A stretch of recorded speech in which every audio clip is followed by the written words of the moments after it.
Hi, it's Molly here at Elevated Mind and Movement, and today we're going to be doing a Yin Yoga practice. Today's practice won't require any props, but you will want to have the use of a wall nearby because we're going to do everything up against the wall. In a regular Yin class in a studio, you would be using more props to help support the poses. But for a home practice where we might not have all those props, the wall is our next best friend. So, to get started with a little bit about what Yin Yoga is and what it isn't, we're first going to compare it to the restorative practice that we did last time. Yin and restorative have some things in common. There's not a whole lot of movement. You hold the poses for longer, and your body is supported in the poses. Where restorative and yin start to differ is the purpose of restorative was to help us rest, relax. And for that reason, we didn't want a ton of sensation in the body. We just wanted the body to kind of be held. With yin, we are looking for a little more sensation. Some people think of yin as being stretching. And in some ways it is, but we're not stretching what you think we're stretching. Yin is not about stretching the muscles. And for that reason, you don't want to warm up before you do yin. You want to go in with your muscles kind of cold. And the reason for that is what we're actually stretching in yin is the plastic tissues of the body.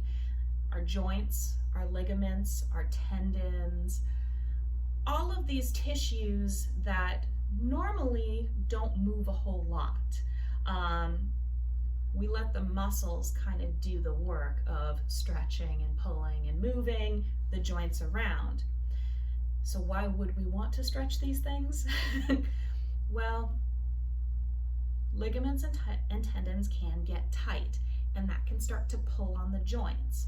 So these things don't have a ton of movement in them, and we're definitely not going to pull on anything or torque anything to create discomfort.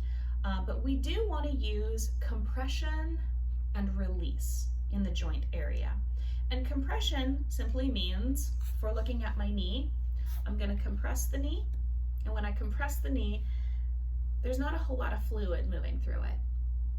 And then when I release the posture, it allows all that synovial fluid to come rushing in and kind of flush out anything that might be holding in that space.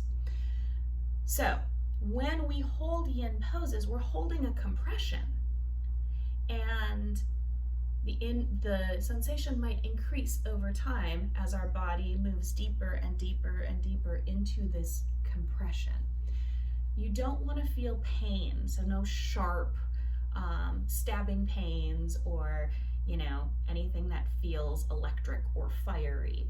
But when we're talking compression, there is sort of an assumption that with compression there's maybe some pressure there, and that's okay.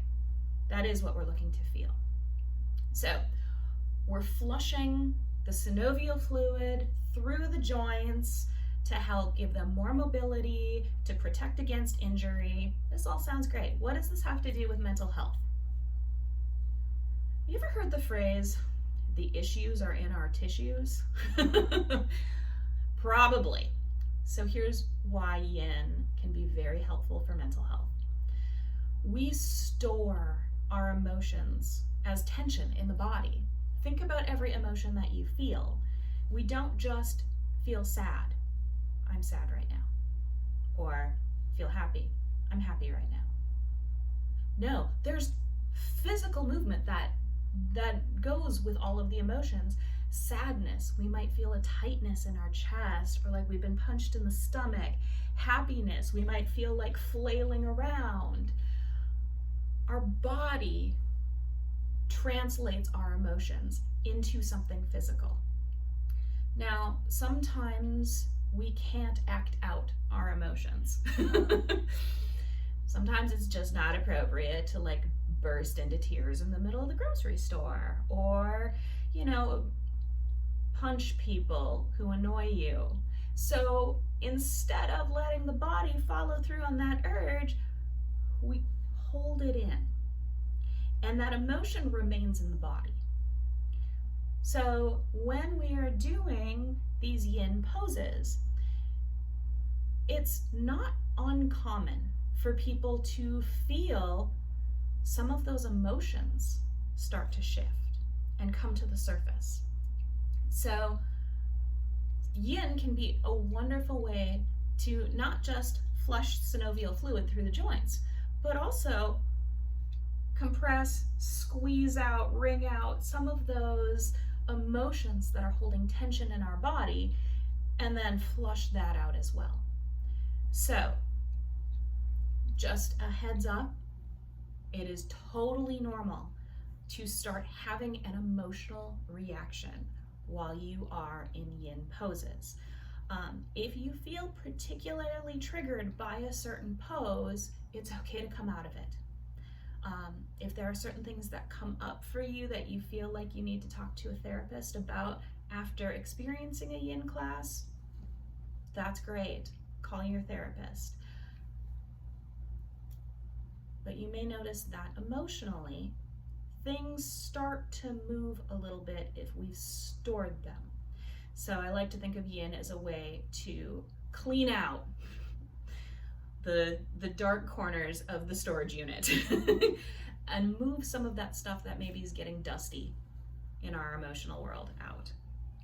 So we're not stretching the muscles, we are compressing, we are releasing, and we are allowing the opportunity for some of those emotions to move.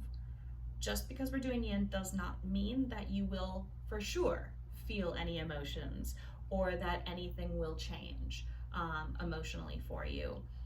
That's okay too. Sometimes you don't feel much of anything emotionally, but your body feels great. And that's good too. I'll take whatever I can get when I'm doing yoga. So for our first posture, I'm going to show you kind of how I'm going to scooch up to the wall, and I'm going to talk you through it. So our first pose is legs up the wall, which is exactly what it means. We're going to put our legs up the wall. So the best way to get into this pose is to scoot your hip right up against the wall so you can feel your hip pressing against the wall. And then I'm just going to start to move out onto my mat a little. And I notice that I start to move away from the wall.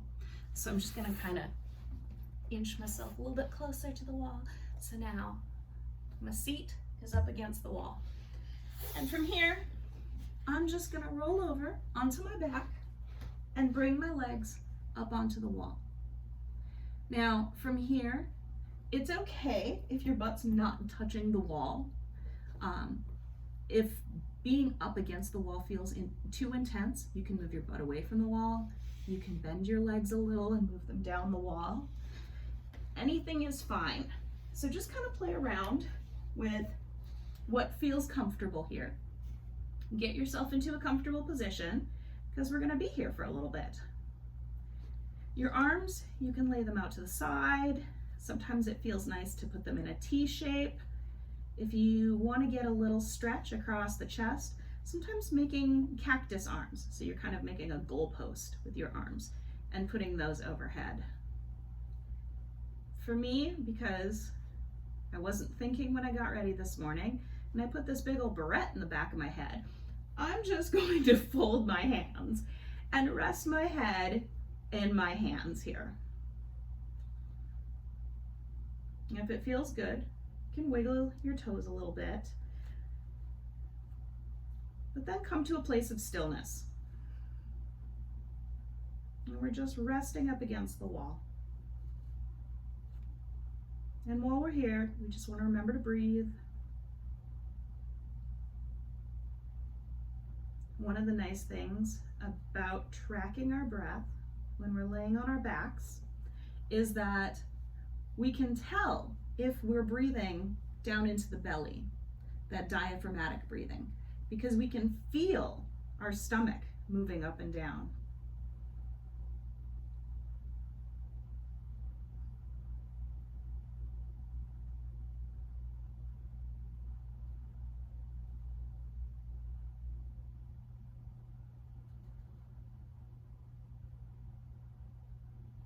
that's not always easy to detect when we're standing upright or sitting. So this is a nice opportunity while you're on your back to just be aware of your breathing, and if you're breathing more into your chest or if you're breathing more into your belly. And if you are breathing more into your chest, just be curious, play around with your breath, see if you can get it to move a little bit deeper down into your belly so that you can feel your belly rising and falling.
While you're here, just be conscious of keeping a slight bend in the knee. We don't want to lock our knees so that they're completely straight or we feel the kneecaps lift and the calves tighten, or the quads. That's the quads. Calves are back here.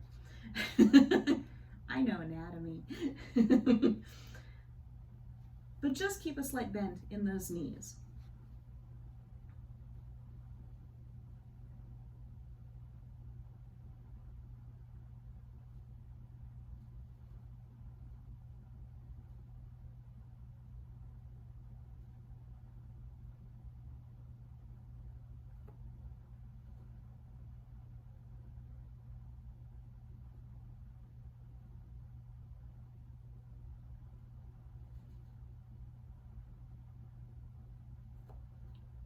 This pose is great at the end of a long day if you've been on your feet a lot, or if you've been hiking, or for runners. It helps really move the fluid that when we're on our feet has been moving down into our feet and our ankles, and helps it move back up toward the heart. So if you feel like your legs get tired or your feet or your ankles get swollen at the end of the day, try this at the end of the day. You may notice that your legs and your feet start to feel a whole lot better.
Now as we prepare to move out of this pose, it might feel nice to just kind of wiggle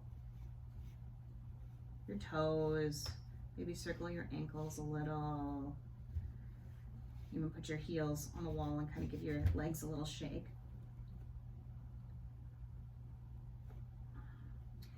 And then we're going to move into our next pose.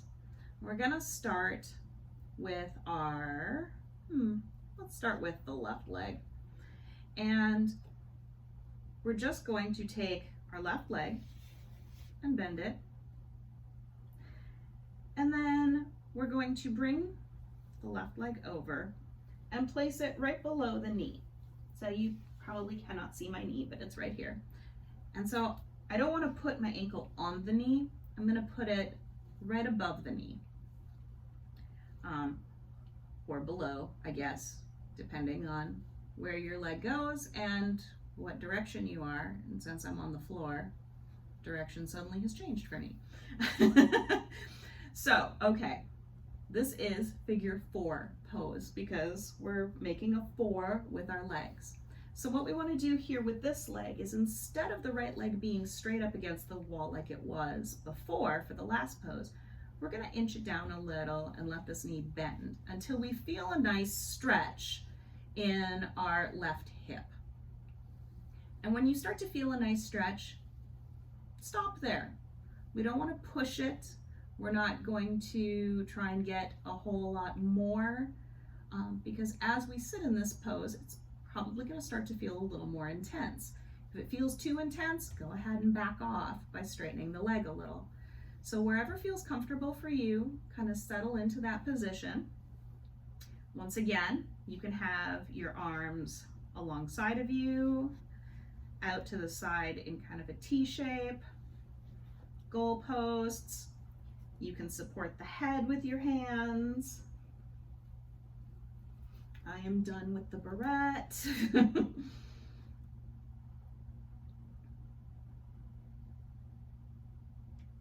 And you don't have to worry about doing anything too specific with your feet here. For me, it's a habit that I always flatten my foot because whenever I'm upright or I'm putting weight on this, this helps stabilize the knee to have the foot flexed. Right now, it's not such a concern, but I'm gonna do it out of habit anyway because that's my thing. The foot up here, don't worry about what that one's doing. If it feels good to flex it, go ahead. If it feels good to point it, that's okay too. Just wherever you're gonna feel comfortable kind of holding this position for a little bit.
If you feel the sensation increasing, don't forget to breathe.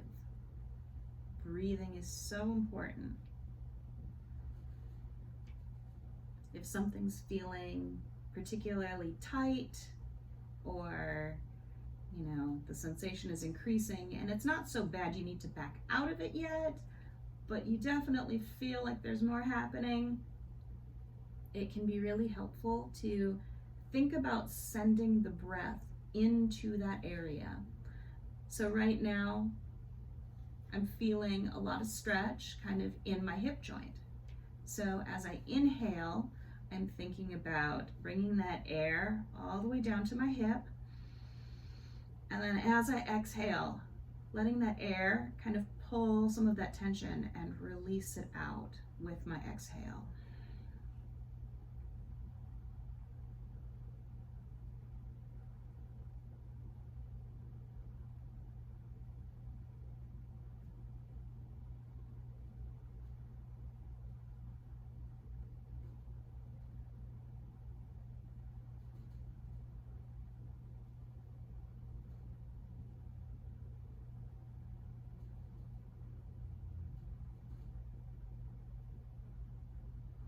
And again, if anything does feel too intense, go ahead and back out of it. It's okay if you don't hold it for quite as long, or if you need to straighten a leg, go ahead and do what feels good in your body.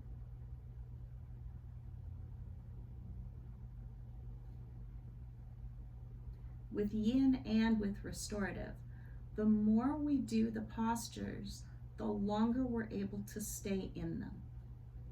If this is your first time, maybe you can't stay in a position quite as long. That's okay. Move out of it, shake it out a little bit. If it feels okay to go back into it, go back into it. It's totally fine. If for whatever reason this pose isn't working in your body, take a pass on it and sit it out. That's absolutely fine.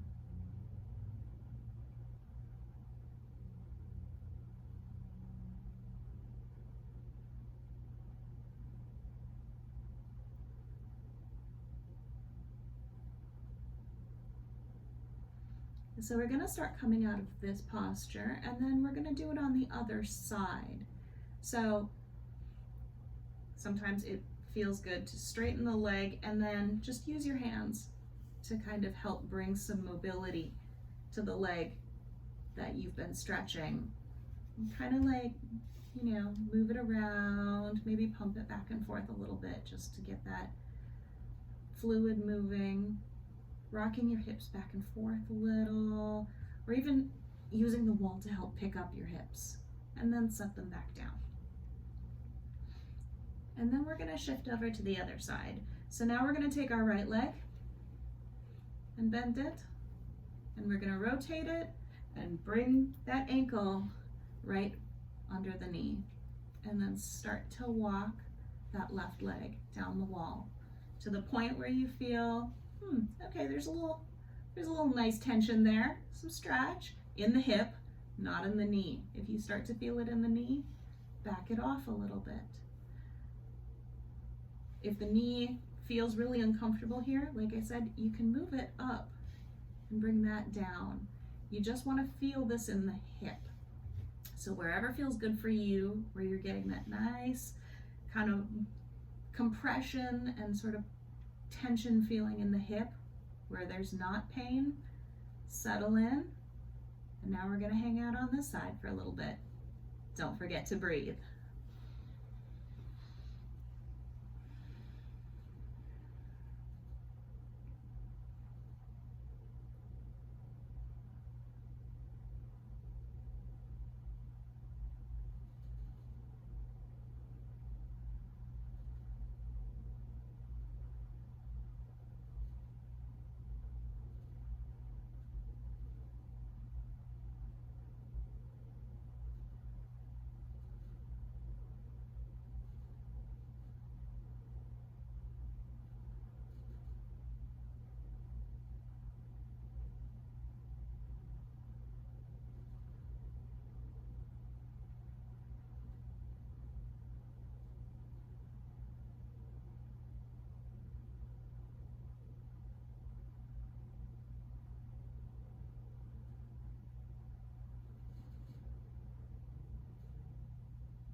start to prepare to come out of this posture. So give yourself a little bit of wiggle. Use your hand to pick up the foot off the other leg. Give it a little stretch. Bring both legs up the wall. Maybe rock your hips back and forth a little bit. Kind of shake them a little. Get some movement back in that hip we just compressed. And now we're going to take our feet and we're just going to walk them down the wall. We're going to move over into a twist. So once I've got my knees bent, I'm going to just start to walk my legs over to the side. So I'm going to leave my back on the floor. This is just my legs that are moving. And with my feet pressed up against the wall, that's going to create, again, a little compression in this twist. So what we're wanting to feel is kind of that hip, the sacrum, that lower back area, twisting a little, and then feeling an opening across the chest.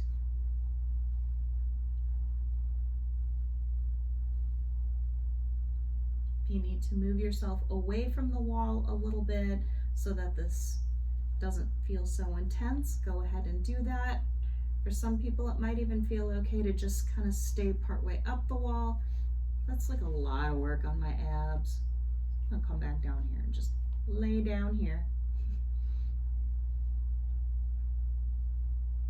But if you need to scooch away from the wall so that your legs are a little straighter, go ahead and do that.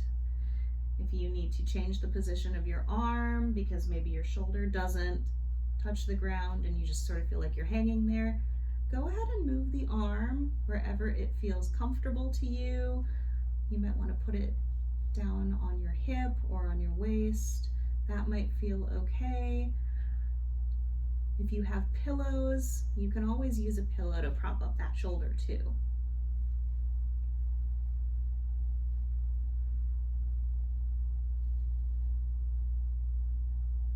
For your head, you can turn it in the same direction as your knees. If you want a little more intense stretch, you can look in the direction of your opposite arm, or you can keep your head straight up. You can play around a little bit with whatever feels good.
Other modifications that might feel good here is if you're feeling there's a lot of pressure in your knees, you can always walk your feet out on the wall a little bit so that they're not quite so bent. If there's feeling like a lot of twist, more than maybe you're comfortable with, you can scoot your upper body to be more in a straight line with your legs. These are all modifications that you can take that might make the pose more comfortable for you. I'm gonna scoot back over here.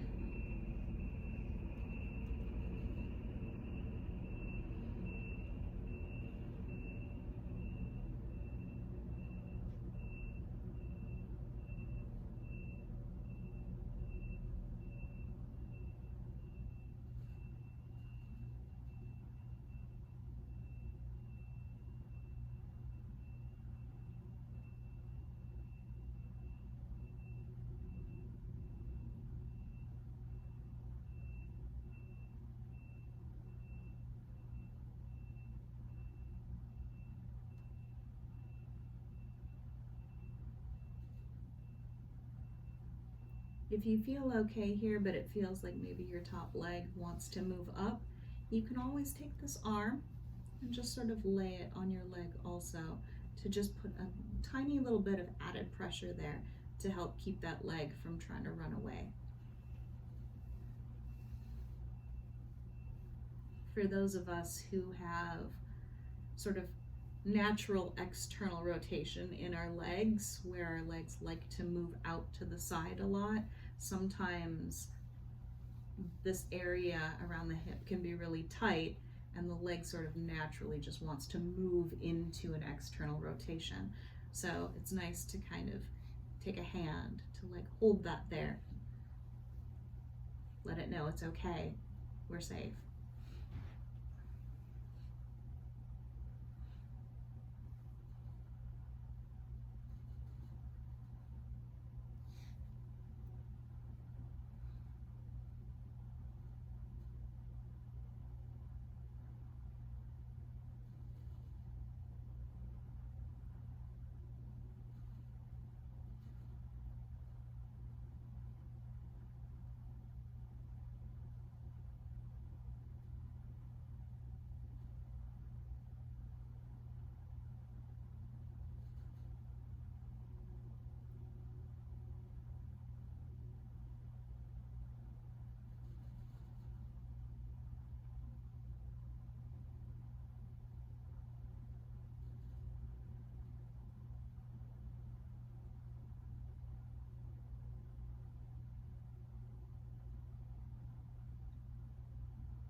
And now we're going to come out of this pose and do it again on the other side to make sure that we've got some balance in our hips. So I'm just going to start to walk my legs up the wall. And when I get onto my back, I'm just going to shift my back, my hips back and forth a little bit, and pick out my hips, roll down vertebra by vertebra. So my hips are back on the floor, just to release any tension that might be in the lower back. And now I'm just going to go over to the right side and walk the legs over that way.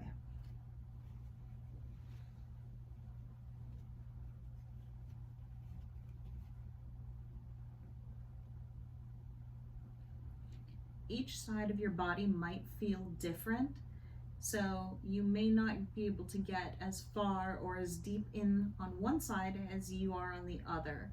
That's okay. We're not perfectly symmetrical. So just find whatever feels good on this side and we'll settle in.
It's not uncommon in Yin Yoga, because we're compressing certain areas and staying there for a good chunk of time, to start to feel parts of your body fall asleep. If you start to get that tingling sensation of maybe something's starting to fall asleep, go ahead and move it a little bit. Right now, I can feel that there's tension pulling across the front of my shoulder. And so, because of laying in this T position for so long, my left hand is starting to get a little tingly. So I'm going to just move it around, bring some blood flow back into it, maybe move my shoulder a little bit. All right, that feels pretty good now. Gonna move back into the pose. If that pose just isn't working when you try to go back into it, try a different position or adapt it a little bit to make it feel more comfortable.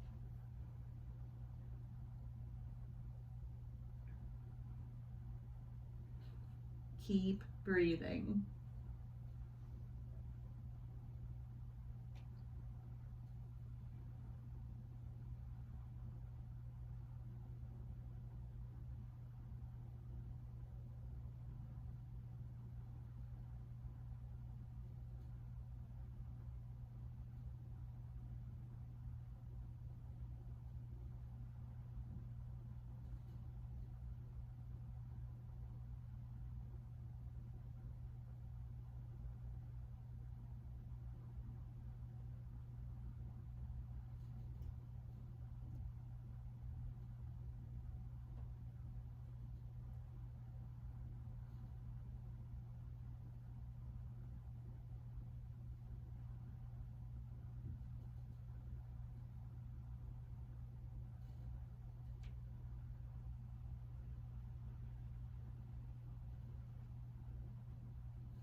Twists are great for our digestion, and doing twists in Yin, or doing a lot of the compression that we do in Yin around maybe our midsection, might not feel so comfortable if you've just eaten lunch. So keep in mind when going into a Yin practice that because you'll be holding the positions for a while, and Yin works on the idea of compression and release, that some Yin classes you may not want to schedule right after you've eaten.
So as we prepare to come out of this pose, stay where you are. I'm just going to flip over so you can see me better. And I'm going to take the arm that is opposite from where my knees are. And I'm just going to bend at the elbow, bring the hand to my shoulder, and then just bring the shoulder in. And I'm going to just roll over so that both hands are on the same side of my body, at the same side of my knees. And I'm going to use the top arm to just gently start to push myself up. I'm going to scoot my hips away from the wall. And now we're going to move into our final resting pose. In yoga, the final resting pose is called Shavasana. So at the end of a class, if you hear the teacher, cue that it's time for Shavasana, that means we're going to lay down, we're going to rest. Some teachers will refer to it as resting pose. The actual English translation for it is corpse pose. It's a little morbid for a lot of people, so we're just going to refer to it right now as resting pose. So at this time, you may want to make sure you've got socks or a sweatshirt or a blanket, because as we lay down and we let our practice just kind of settle into our body, we may notice that sometimes our body starts to get a little bit cold. So now that we've scooted away from the wall, you can just stretch your legs out, roll on down to the ground. If you have any pillows that you want to either put under your head, that'll keep your head in line with the heart, or if there's tension in your low back, sometimes it feels nice to put some pillows under your knees. Otherwise, just come to a position where you're laying down on the floor. Maybe rock a little bit. We've been holding a lot of compression in the body, so maybe it feels good to kind of move a little bit before we settle in. You might hear some popping and cracking sounds. That's totally fine. And you just kind of want to roll your shoulder blades so that they're laying flat on your back and they're not kind of sitting out poking anything. And let your legs just fall out to the side. Let your arms fall out to the side. And start to just settle into your breath. Feel like your body is melting into the ground. Feel the weight of your body resting against the floor and the floor supporting you. Just close your eyes and rest.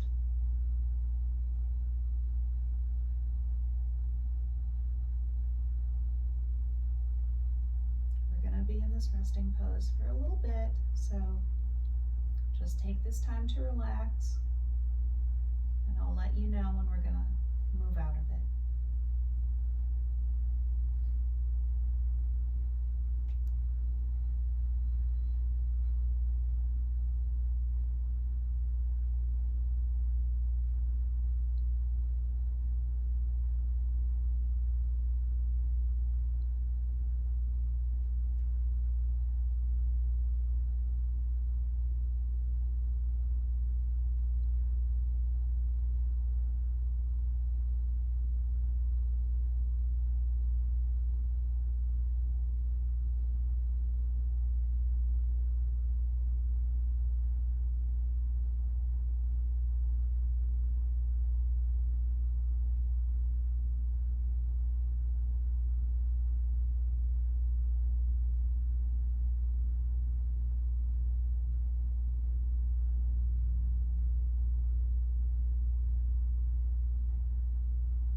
begin to deepen your breath.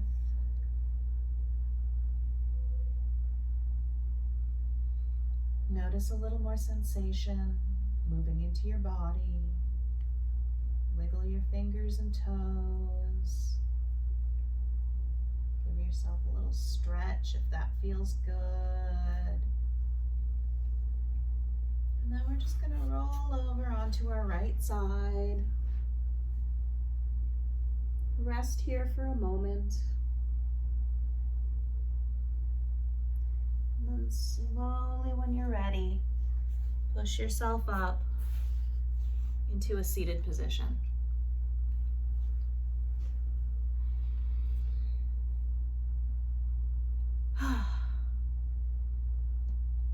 Hopefully you enjoyed our yin practice today. It was good for releasing a lot of the tension that maybe we hold in our hips, and kind of starting to get a little more mobility in that area. For the rest of your day, as you move around, notice if that area feels more fluid or less tight or tense. Thank you for joining me for yoga today, and I hope to see you back on your mat for our next session. Have a good day.